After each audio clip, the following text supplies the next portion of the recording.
Hello friends. అందరూ ఎలా ఉన్నారండి? బాగున్నారు కదా! మీరందరూ ఎప్పుడు ఆరోగ్యంగా ఉండాలని నేను మనస్ఫూర్తిగా కోరుకుంటున్నాను.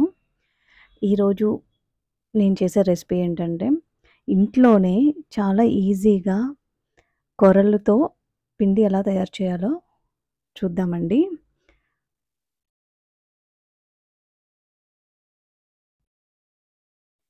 ఈ కొర్రలు రోజు మనం తీసుకునే ఫుడ్‌లో గనుక యూజ్ చేస్తే చాలా ఆరోగ్యానికి మంచిదండి.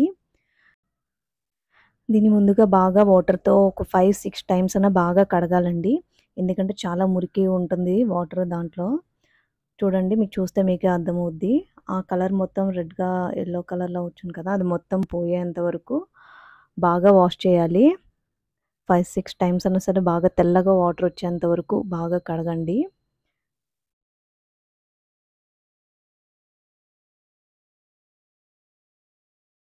ఇలా వాటర్ తెల్లగా కనిపించాలి. అప్పటి వరకు బాగా కడిగి, దాన్ని ఒక నైట్ అంతా వాటర్‌లో నానపెట్టండి. ఒక నైట్ అంతా ఉంచేస్తే బాగా నానుతదది. అప్పుడు నెక్స్ట్ డే మార్నింగ్ మనం తీసి చూస్తే ఇలా వస్తుందండి. అది మొత్తం నురగలాగా వస్తుంది. చూస్తున్నారు కదా! అదంతా మళ్ళీ వంపేయండి. ఆ వాటర్ మొత్తం తీసేసి, మళ్ళీ ఒక 2, 3 టైమ్స్ బాగా వాష్ చేయండి. ఇలా తెల్లగా కనిపించాలవి కొరలు. ఇలా చూస్తున్నారు కదా! అలా వచ్చిన తర్వాత దాని లోపల ఉన్న వాటర్ మొత్తం డ్రైన్ చేసేయండి. వాటర్ మొత్తం తీసేసి దాన్ని ఒక జల్లెడ దాంట్లో వేసుకొని వాటర్ మొత్తం తీసేయండి. తీసిన తర్వాత ఒక కాటన్ క్లాత్ ఏమైనా ఉంటే పల్చగా ఉన్న కాటన్ క్లాత్‌లో వేసేయండి. అప్పుడు వాటర్ మొత్తం బాగా వచ్చేస్తది.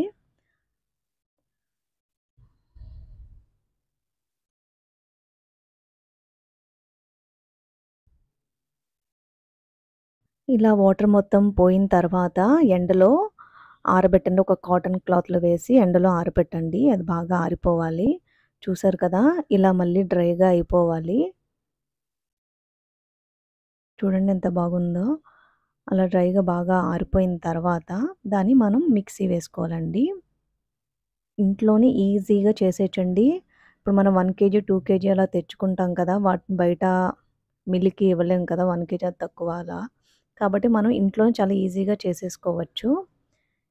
ఇప్పుడు దాన్ని మిక్సీలో వేసి బాగా మెత్తగా అయ్యేంత వరకు గ్రైండ్ చేసుకోవాలండి. చూడండి పిండి పట్టుకొని చూస్తే మనకి మెత్తగా తగలాలి. అలా అనిపించిన తర్వాత దాన్ని ఒక జల్లెడ తీసుకొని దాంట్లో జల్లించుకోవాలండి. ఫ్రెండ్స్ కొర్రల్లో చాలా ఉంటుందండి. కాల్షియం, ఐరన్, ప్రోటీన్ బాగా ఉంటుంది. దీనివల్ల యూజ్ చేయడం వల్ల రోజు మన పిల్లలకి చాలా హెల్త్‌కి బావుంటుందండి. వాళ్ళకి జ్ఞాపక శక్తి ఉంటుంది బాగా. ఐరన్ అది బాగా ఉంటుంది. విటమిన్ బి1 ఉంటుంది. ఫైబర్ ఉంటుంది. రోజు మన పిల్లలకి మనం బ్రేక్‌ఫాస్ట్‌లో గానీ దోస, ఇడ్లీ, చపాతీ అలా వేరే వాటిల్లో కూడా ఈ పిండిని మనం మిక్స్ చేసి వాడుకోవచ్చు. చాలా హెల్తీ అండి.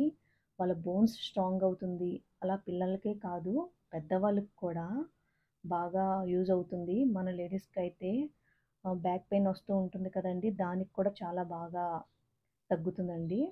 ఇది చాలా ఉపయోగపడుతుంది. కాబట్టి ఇది ఇంట్లోనే ఈజీగా చక్కగా చేసుకోవచ్చు. కొర్రలు రోజు మన డైట్‌లో తీసుకోవడం వల్ల అది హార్ట్‌కి కూడా చాలా మంచిదండి. హార్ట్ ప్రాబ్లమ్స్ కూడా రాకుండా చూస్తుంది. పెద్దవాళ్ళు కూడా డైలీ దీన్ని తీసుకోవచ్చు. కొర్రలతో రైస్ కూడా అన్నం కూడా వండుకొని తినొచ్చండి. చాలా బావుంటది. నెక్స్ట్ వీడియోస్‌లో నేను మీకు చూపిస్తాను. ఇప్పుడు కొర్రలతో దోస ఎలా వేద్దామో చూద్దామండి. ఆల్రెడీ నేను చేసి పెట్టుకున్న ఇంట్లో దోస బ్యాటర్ ఉంది. దాంట్లో మనం కొర్రలు ఒక 1 కప్ వేసానండి ఈ పిండి. 1 కప్ వేసి బాగా కలపాలి దాన్ని. అంటే ఉండలు ఉండల కింద అవుతూ ఉంటది. మనం బాగా కలుపుకోవాలి మెత్తగా. బాగా కలుపుకొని మనం దోస చేసుకోవచ్చండి. నార్మల్ దోస ఎలా వేసుకుంటామో అలా వేసుకోవచ్చు. ఇది అప్పటికప్పుడు చేసేసుకోవచ్చండి. కొర్రలతో ఇంకా దోస చాలా టైప్స్ ఉన్నాయి. అవి కూడా నేను మీకు నెక్స్ట్ వీడియోస్‌లో చూపిస్తాను. ఫ్రెండ్స్ నేనొకటి చెప్పాలనుకుంటున్నాను. మనం ఇంట్లో ఉండే లేడీస్ కొంచెం టైం స్పెండ్ చేస్తే మన పిల్లలు అండ్ మన ఫ్యామిలీ మెంబర్స్ కూడా ఆరోగ్యంగా ఉంటారు. బయట ఫుడ్స్‌ని అవాయిడ్ చేయండి. మన ఆరోగ్యం మన చేతుల్లోనే ఉంటుంది. మీకు కనుక మా వీడియోస్ నచ్చితే లైక్ చేయండి, షేర్ చేయండి, సబ్స్క్రైబ్ చేయండి. ఇలాంటి వీడియోస్ మరెన్నో నేను షేర్ చేస్తాను. మన ఛానల్ని ఫాలో అవ్వండి.